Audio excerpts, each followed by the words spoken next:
Hi, everyone. I'm super happy to be back with Think Shop and the Retail Coalition and chatting with you about customer loyalty and how do we build an actual loyalty program that is trying to accomplish everything that we are all as marketers and operators and brands are trying to do, which is seamlessly connect with our consumers. And we're super lucky to have Adam with us from Roan. Do you want to go to the next slide for me? Awesome. So we're just going to do something a little bit different today. Normally, this team is incredible at having these like very actionable, um, you know, things to do after you learn about what we're talking about on the panel and the discussion. We're going to be doing that workshop style in real time with you guys. So this will definitely be probably the heaviest lift on Adam. Sorry, Adam, spoiler alert. But also, if you have questions and things that you want to add to the conversation, answer the questions, ask more questions within these questions, please, please, please go ahead and do that in real time, and we will get to them. Great. And so next slide, quick introduction. So this is me. If you haven't met me yet, I am an e-commerce, I guess, veteran, right? It hasn't been around for that long, but I've been around for a little over 12 years now. And I mostly worked in beauty and fashion, but now I've actually moved over to the health and wellness side as the head of digital and e-commerce at Noon Hydration. Next slide.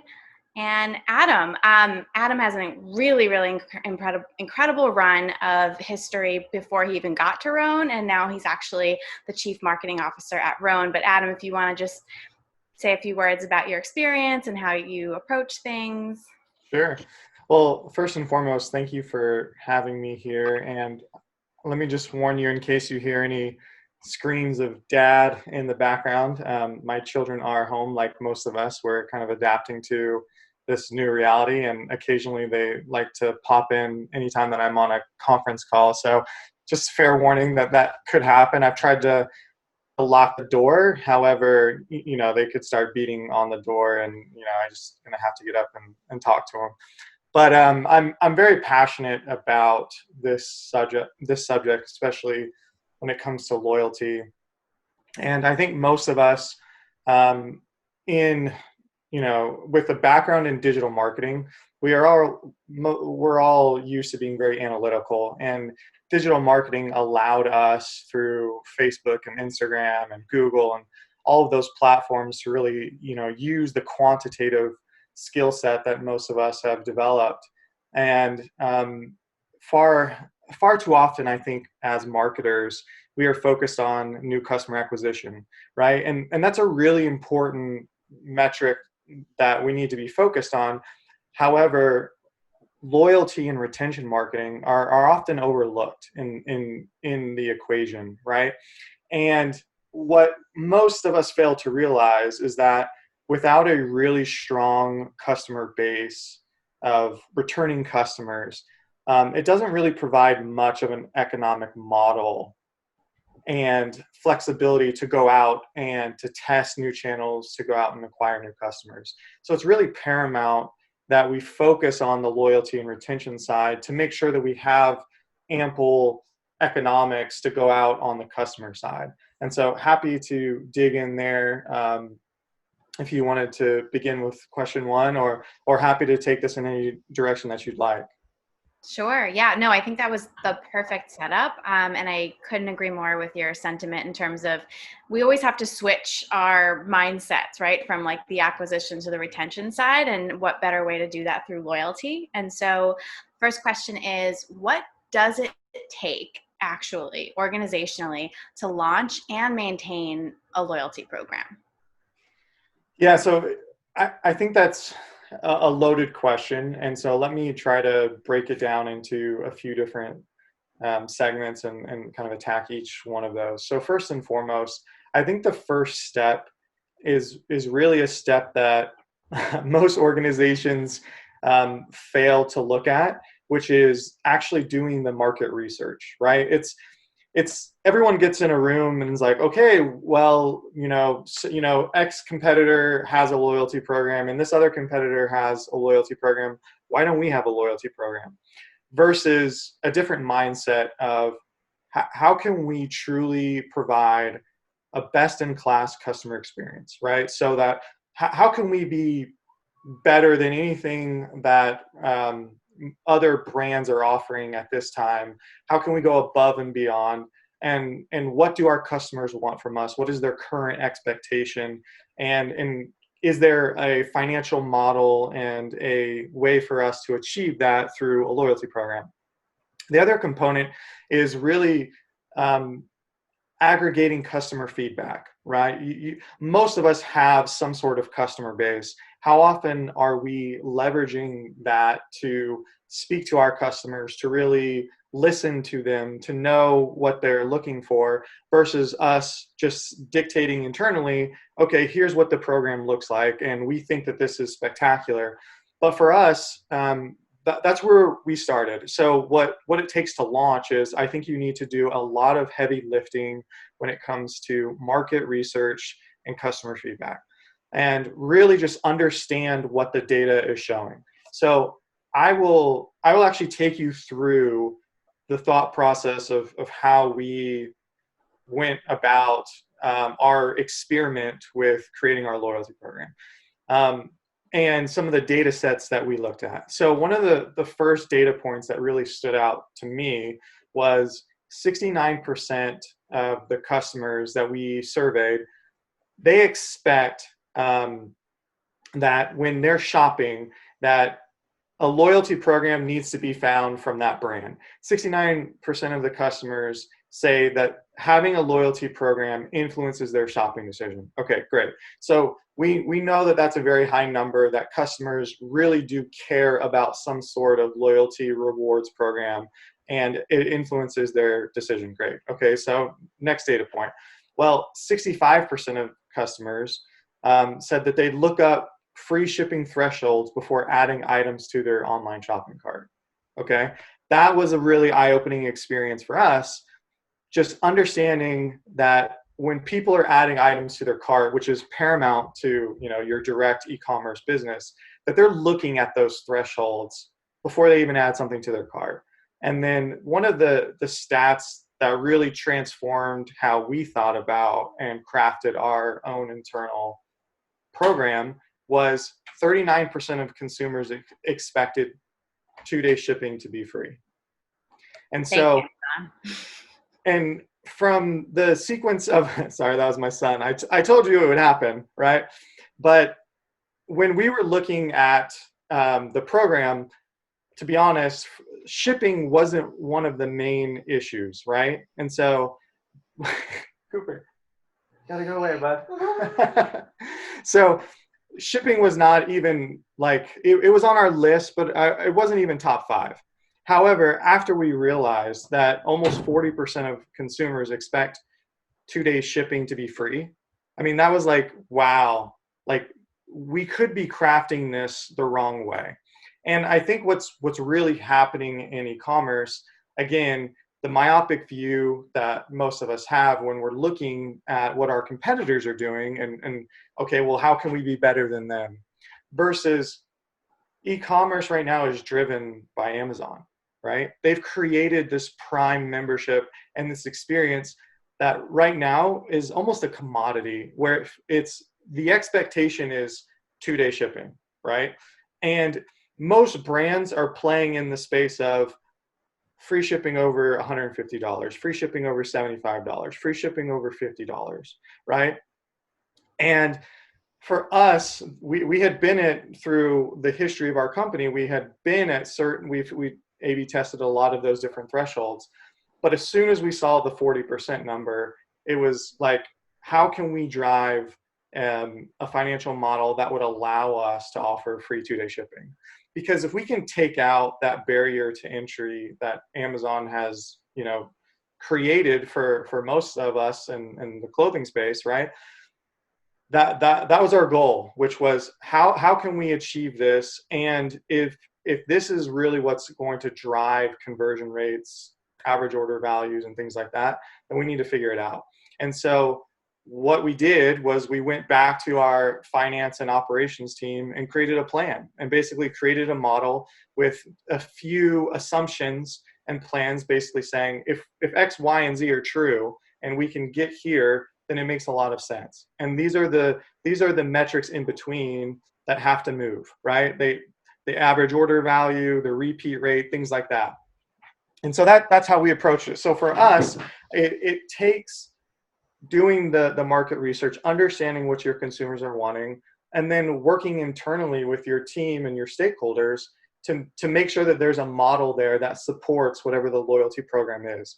And this is the last point that I would say about this question is, once you release a rewards loyalty program to your customer base, it's very difficult to pivot, right? So if you don't do this research and you don't understand the economics of this, and you go out to market and you spend all this time getting people into your rewards program, only to find out that, hey, it's not delivering on the product or on the promise, or that the numbers aren't adding up the way that you thought they were, you're in trouble, right? And then imagine having to go back to your customer base and say, oh, actually, we're gonna change this, and you're gonna try to do it as quietly as you possibly can from the marketing side. And that's all the pitfalls that we were trying to avoid, right? Is to make sure that all of those discussions with your key stakeholders are happening in this stage, that you are taking the time to go through all of the different scenarios to make sure that once we release this is what it was. And yes, if you're going to evolve it and you're going to iterate, it needs to be for the benefit of the customer. It cannot be the opposite, right? You can't offer this great perk and then take it away and expect that consumers aren't going to shop around, because there are so many options right now, and Amazon is such a powerful force that you really do have to do go above and beyond for your customers, or they're going to go somewhere else. Yeah, that is all laid out and said so beautifully. And I think what at the heart of what you're saying is putting the consumer's needs at the very top of the priorities list is where everyone should start, maintain, and continue, right? Like, is that sort of a thesis around what Oh, you're saying? absolutely. Yeah, I love that. I love that. I have a super, super tactical question for you. I hope you don't mind. In terms of maintaining the loyalty program, what does that look like from a support point of view and like a team point of view? Who does that on your team? How many people are involved? Yeah, well, so I can only speak for us and how we are internally structured. Um, as far as who owns the loyalty program and the management, so it actually sits within our performance marketing team, and it's supported by our e-commerce team as well as our data science team. So the decision making and the day-to-day operations, the monitoring of it, is actually housed in our performance marketing team with input from e-commerce and data science. The other team that is heavily involved in this is actually our customer experience team, to make sure that that feedback is happening. So we actually have a dedicated Slack channel for any time that there's any sort of customer review, anything that has to do with our loyalty rewards program. All of those key stakeholders are within this group, and they're looking at all the reviews coming in and I'll be honest, ever since the company has been around, I get notified every time that there's a customer review. I see all of them, the good, the bad, everything. And I will always be part of that to make sure that I have a pulse on what's happening with the feedback from our customers. But that's for us, that's really how it's structured. And that is really strategic from our perspective to make sure that that is not only being monitored, but that we are looking to always improve the experience and learn. Like, for example, part of our rewards program is we want to customize the experience for you. So we have a brief survey for customers to fill out. It helps us understand your size, your color preferences, your fit, all so that we can enhance the shopping experience for you. but we need a team that's monitoring those the rates that people are filling out that survey, the drop-off rates, the conversion rates. If there's a question that's too long, I want to understand that. I want to make sure that we are optimizing that experience for them. It's that data is so important for us as marketers to make sure that we're delivering on our brand promises, right? And that's the key, is to make sure that someone is owning it. I would say another, potential pitfall is that a lot of brands just who are so resource constrained, they get a loyalty program up, they launch it, it's off and running, and then it just kind of lives, right? It's not this breathing, living organism that's evolving. It's something that is just there, and if it breaks, it breaks, right? And that's truly what we're trying to avoid. Yeah, that's brilliant. And it sounds like what you're also saying is that, in summary, the loyalty program, however it's managed within the organization, it needs to foster this continuous one-to-one conversation with your consumer. So starts with the Absolutely. insight, and then it continues on with that one-to-one discussion. Yep. Awesome. So next question is, how do you determine if your brand's loyalty program is actually working? It's a really great question. It's almost like one of those questions where it's kind of like, well, duh, but so many brands don't ask this question in the right order, right? Which is, hey, wouldn't it be amazing if we could do this? They launch it, and then it's like, okay, now let's evaluate what we've just done, right? Let's build it and then analyze it. Versus, I think when you think about the previous, the initial question, and I think you want to start with the question, and this is one of the exercises that we do internally before we do any major project, is how do we define success? If we are going to launch any sort of project, put it in as a task, how do we define success for whatever we're doing? And so I think if you begin with that question as what does success look like, and you start to put some KPIs and metrics internally, how you're going to measure something, it will just help you in your decision-making process. So for us, right, it was net revenue per customer, repeat rate, average order value, lifetime value, time between orders. So a few of these metrics, which was, okay, if we're going to define success with the launch of this program, we have to have this scale to help us know if we're truly being successful, right? In the sense of, on all of these key metrics, are we seeing movement the way that we need this model to work out? Ultimately, it's about getting customers to come back frequently, where they're happy and loving the brand, sharing the brand for us. And really that's what's driving this. And these are all mechanisms to help us, hold ourselves accountable so that that's happening.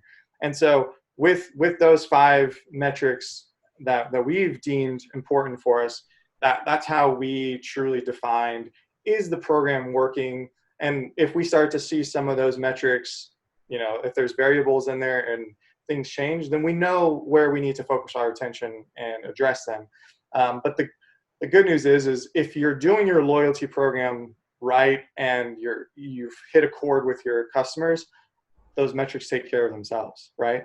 They really do, in the sense that you will see that data coming back on a weekly basis, in a positive way, if your loyalty program is doing what it's supposed to be doing.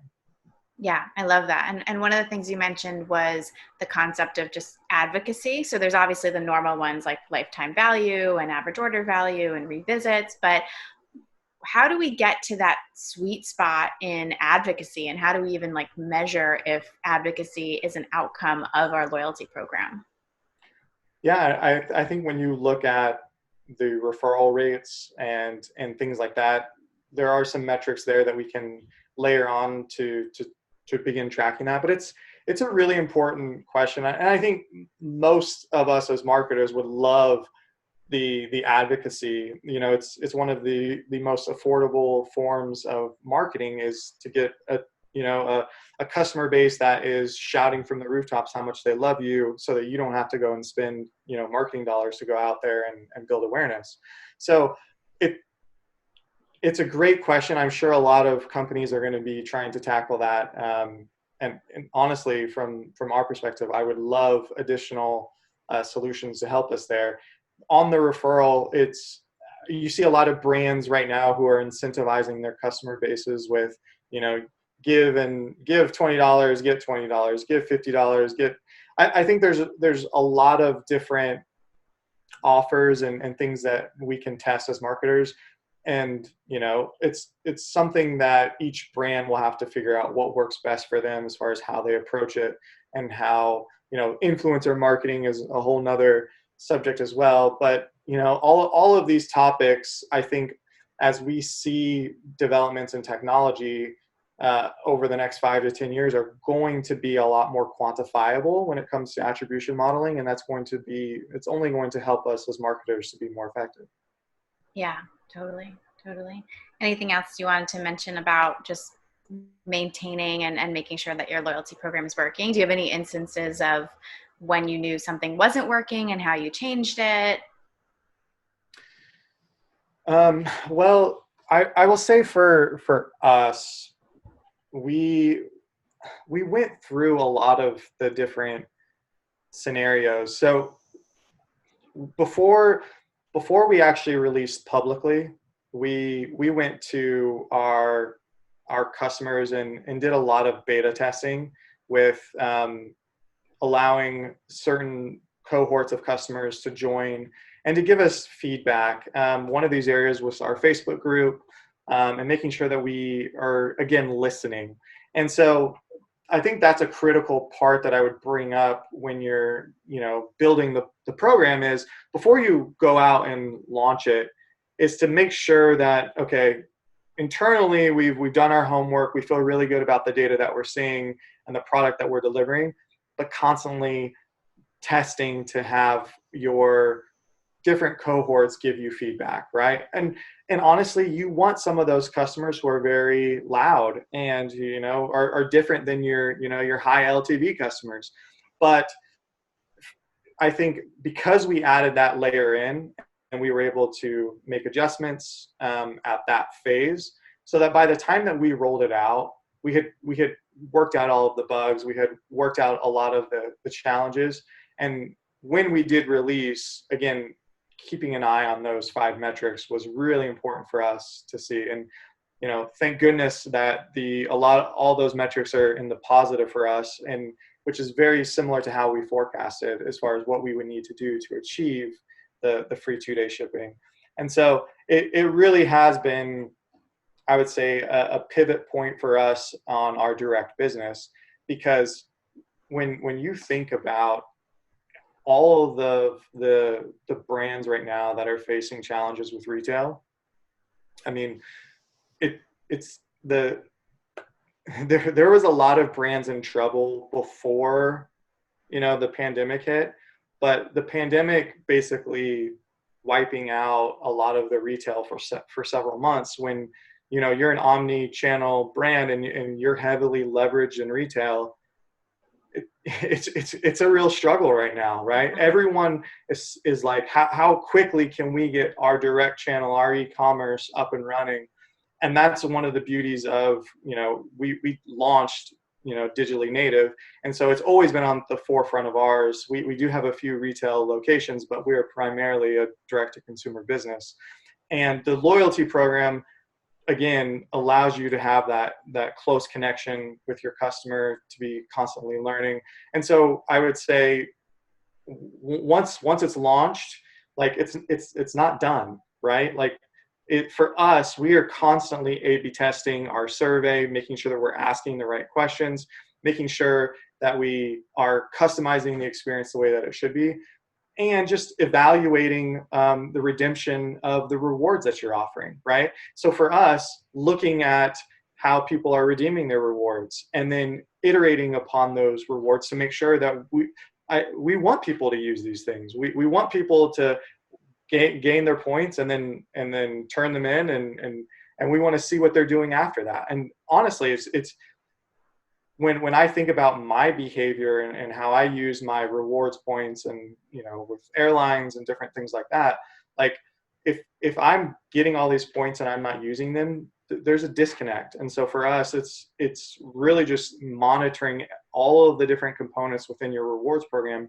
to make sure that you're constantly optimizing it. And I think most marketers who are going to be listening to this, who are focused on e-commerce, know that you're never done, right? Like it's always an iterative process. There's always optimizations to be done. And that's the beauty of the loyalty program, which is you're constantly trying to improve your lifetime value. You're constantly trying to reduce the time between orders so that it gives you that model to go out there and acquire new ones. Oh, I love that. It's sort of like you can look at your loyalty program as your most, like the best sample set possible of what consumers you haven't acquired yet or haven't made it into your loyalty program yet. There's sort of like this condensed crew that can help you acquire more. Exactly. Yeah, love that. I think you answered this in the previous in like the first question because I went into it because I was just so curious. But just anything else in terms of KPIs within your organization? I know it sounds like it sits between like in performance marketing, but you have collaboration with data science and with e-commerce. But are there any specific like performance marketing related KPIs that we should be keeping in mind as we design our loyalty programs? So I think when I think about data, right, I think there's a lot of interesting data points. The question though is which which of these data points are actionable? Yeah. And Yeah. Data that's overload. yeah, exactly, right? There's Yeah. there's this analysis paralysis, right? It's you can look at all the data in the world and still not make the decisions that you need to, and that's where I think it really takes discipline in looking through this and saying how can we action this data to better enhance to enhance the experience with our customers to drive loyalty, right? And the actionable data, I think, is okay. Once you have the loyalty data, how do you extract the value from it? How do you enhance that experience? So, for example, like knowing your customers' fit preferences, their color preferences, how does that data now translate into the next time that they're on your website and they're looking for certain products? How do you customize the shopping experience so that it is customized based on the data that they provided you? Or the next time that they're receiving an email from you, how does the loyalty data flow into your customer segmentation, your cohorts? Are you truly enhancing that experience? Or are you just collecting data, right? And that's, between data storage, data warehouses, and data lakes, there's a lot of data out there that most of us on the marketing side have access to. And it's, usually large corporations, it's in many different areas, right? But I think that the key though is making sure that your loyalty program is changing the behavior of how we approach these customers from a marketing perspective, right? Again, the returning customer is your lifeblood, right? If you can see a really high return rate, and then you have a really solid product and that your customers are happy. And then mainly you can focus your attention, on building brand awareness and going out and fishing the sea to get new customers. It's the key though is not just having a loyalty program because everyone else has a loyalty program, because then you're nothing special. It's like, okay, great, I ordered here. But for us, and again, we didn't go into our loyalty program thinking that free 2-day shipping was going to be like the main driver of this. It wasn't, right? It was how can we create more stickiness with our customers so that they're shopping with us and getting points, and we become their first point of contact. But realizing, I think if I would say most businesses here on are, do sell on Amazon in some capacity or not. But the bottom line is Amazon is all of our competitors, right? Like they are first thought based on their amazing shopping experience, on how fast their app is and what they can deliver. And that's fine. But I still think that there's a massive opportunity for brands to create a similar, if not better, experience for their own, right? And again, like I think you have to go above and beyond what your competitors are doing. You just have to, because it's not enough to just say we have a loyalty program. It's we have we have designed this because we know our customers better than anyone else, and we're going to deliver them something that they can only find from us. And it has to be a truly unique experience. And I think if you do that and you deliver on that promise, the metrics and the KPIs, they all take care of themselves, right? Yeah. And I can't tell what these brands, what's going to resonate most with them. If you do the research, you build the financial models, and then you deliver on your promises, it's almost a guarantee that these metrics will take care of themselves. As long as that data is flowing into how you're serving your customers, rather than just, oh, great, we have this and we're storing it. No, you have to put it into practice so that customers know that you really are, listening and doing what you're saying that you're going to do as a brand. Yeah. So it's more than just talk the talk, walk the walk, and make sure that I feel value out of contributing to this loyalty program or being a part of it.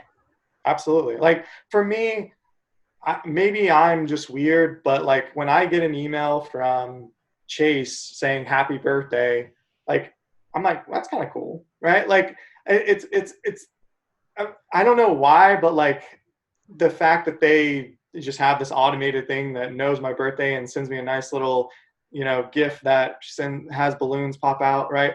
It's little things like that where I feel like if brands are truly making a connection, they're going to come up with kind of these wow moments of like, this is what we're going to do to be above and beyond anything else. As far as, yes, you could shop on Amazon, or other places, but you're not going to get this if you shop here from us. Yeah. Yeah. There's something very cool about feeling like seen by a brand that you admire or love, or a big brand like Chase. I think that's a very cool way of doing that, like personal touch. And if loyalty programs can do a little bit more of that personal touch integrated into the process, I think that it would go a long way. I want to be really thoughtful about time, and we have some more questions, of course. What if you could put it into like 2 or 3 sentences, what do you think is the future state of loyalty programs? This question really has me perplexed, to be honest, because I'm sitting here thinking about what would be the ideal state of a loyalty program, and I think it's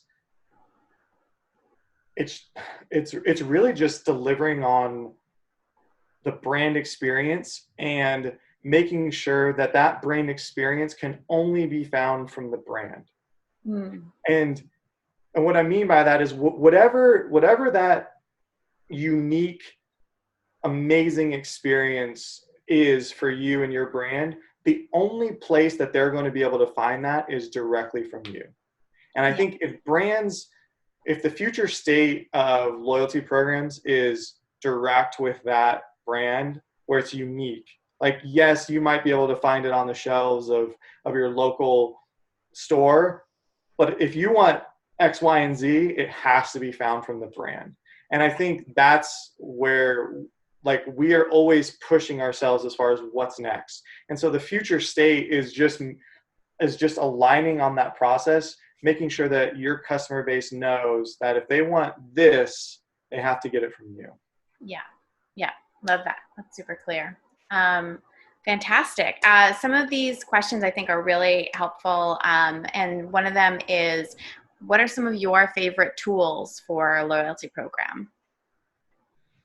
Oh man, well, that I don't want to get into the game of like plugging certain platform vendors and stuff. I'm sure that, either I would tell you who we're using, and then other, I'll get a LinkedIn message from another SaaS platform telling me how terrible that platform is and this one's better. Or what are some best practices that we should employ when selecting a loyalty vendor? How about that? Yeah, I think best practices is first and foremost, scope out exactly what the ideal experience would look like and determine if this is something that needs to be built internally, right? If you have the resources to build something internally and you can make it unique and can become, this intellectual powerhouse, then I think you should explore that first. And then if you're resource constraint, your budget constraint, and you're like, there's no way that we could absolutely have this expertise internally, then I would look to conduct an RFP process with multiple vendors, and I would do a lot of research. Right, I think there's a lot of really good salespeople out there, and many of us have great relationships with salespeople, and then you actually get to the platform and you're like pulling your hair out, being like, wow, you're a really good salesperson, and this the SaaS platform, whatever the technology stack is, does not deliver on the promise. And so I think do a lot of demos, but speak to other marketers, right? It's interesting that most of the software purchases that we have, they're not coming, like, I'm not making decisions based on what salespeople are telling me. I'm talking to other CMOs, I'm talking to other brands to get their input, to get the real experience of how it is working with this, or here's the problem that I'm trying to solve. So I would really first seek within your network. Again, it's like people going on your website and shopping. They want to read the reviews, they want to watch the videos as far as people's experience with it. We as marketers do the same thing as far as, who are you using for television advertising, things like that, right? So for software, I will say ours has a lot of custom built components into it, because I want to make sure that as a marketer that I own that data, right? And that I own that power, or that intellectual expertise internally, and that I have someone who's looking at that, and that it becomes part of our data science team. We do use external sources that help facilitate that. But first and foremost, is this something that we can do ourselves? Do we have the skill set to do it? Do we have the resources? And I think that would be a good practice for other marketers to put in place.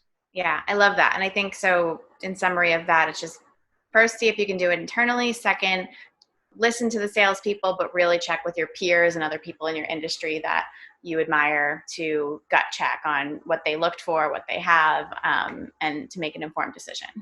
Yeah, and then I would say internally scope out exactly what you're looking for, so that you can almost keep out any sort of biases when you are doing your research. Do a pro con analysis as far as, does this have all of the things that we need, or if it doesn't, what is the cost mechanism to get us where we need to be? Yeah, love that. Love that. Do we have time for one more question, you guys? Yeah, give it a shot. All right. What is the best way to optimize? I'm actually going to combine two questions into this one. Watch, see how this goes. What is the best way to optimize and iterate on the loyalty program without interrupting the consumer experience? The question I'm adding to this is also about just how do you change your shipping tiers if you haven't done that yet? And I feel like those questions are related, because it's just about how do you make user facing changes with the least amount of disruption. Yeah, I mean, the last thing that you want to be doing is changing things on your website when active people are on the website filling out forms, or conducting commerce, things like that.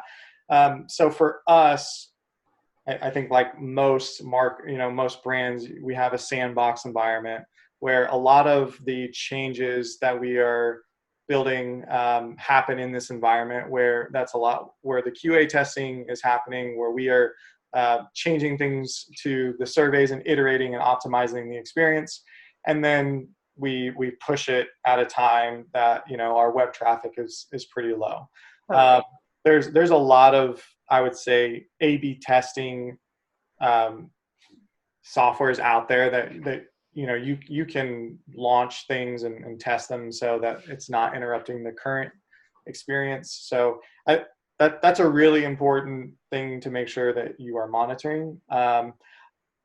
Again, like it's not a set it and forget it thing when it comes to your loyalty program, right? Like, make sure that you're utilizing the data, make sure that the metrics are there, and if they're not there, then it's your job to adjust, to test, to make sure that those metrics are improving, and definitely do it in an environment that's not live.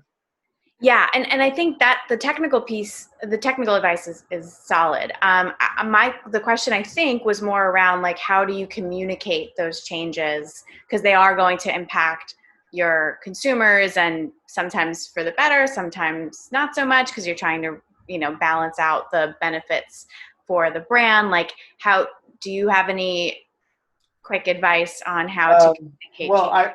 Sure. Yeah. I think it depends on the type of change, right, that you're trying to implement. So for us, like, when we're changing survey questions, it's based on, is there a friction point within our conversion path? And if so, do we need to alter this question? Do we need to remove this question? Things like that. Like, you don't warrant, hey, we've updated our survey, to your entire email list, right? However, I would strongly advise, if you have the financial model to do so, to A/B test a lot of your different shipping thresholds to different cohorts of customers, right? So I think that's the easiest way to implement your shipping change, is to make sure that you're testing, so that you can go back to your management team with data and saying, our conversion rate, our average order value, our revenue per customer at this shipping threshold was X, and then comparing it to the different ones. And then if you're able to make the case there, it's a lot easier for people to build a financial model and say, okay, well, based on the data that we're showing, and we can make a hypothesis, if we rolled this out to 100% of traffic, here's what we would expect. And I think that that's the safest way to do it as a marketer, rather than just saying, hey, my opinion is I have a really good feeling that if we drop our threshold down to $25, that business is going to boom, right? And so I would highly leverage a lot of the existing A/B tools. I mean, even Google has a free A/B testing tool for those who don't want to spend any money. I would definitely leverage that first, so that you can build that case. And then again, if you are going to make changes like that you do feel like warrant and any sort of communication, just be very transparent with your customer base, and make sure that message is disseminated to them properly. I think that's the beauty of creating the direct-to-consumer relationship, is that you can be very open with your customers and let them know, here's why we changed it, right? Yeah, super solid advice. Adam, thank you so much. You've been awesome at this. No, thank you very much for having me. Adam, that was fantastic. Yeah. Hope to have you again. That was awesome. Thanks for coming. Have a good one, guys. Yeah. See ya. Yeah, thanks so much.